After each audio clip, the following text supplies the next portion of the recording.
Marie-Ève Lacasse est canadienne, mais depuis plus de 10 ans, c'est en France qu'elle a choisi de s'installer. Journaliste, conceptrice, rédactrice, elle dirige aujourd'hui sa propre agence éditoriale. Si elle a déjà publié quelques ouvrages au Canada, le livre qui sort chez Flammarion peut toutefois être considéré comme son premier roman.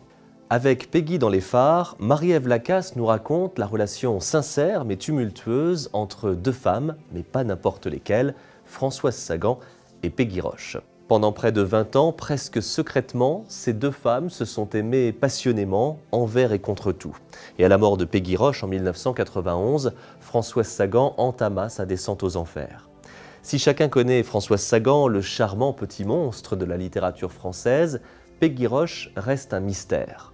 Mannequin, elle fut pourtant un nom reconnu et respecté de la haute couture. Mais comme si Françoise Sagan devait garder pour elle toute la lumière, Peggy Roche est toujours restée dans l'ombre de l'écrivain.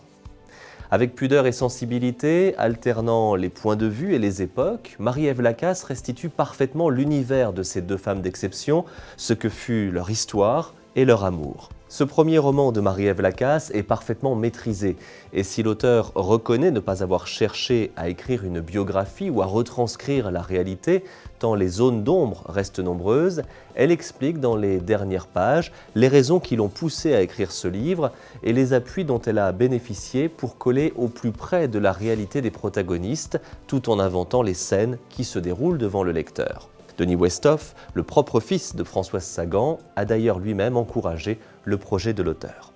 Voilà un joli roman teinté de mélancolie, l'histoire d'un amour caché, un livre avec une écriture subtile. Le roman de Marie-Ève Lacasse, Peggy dans les phares, est publié chez Flammarion.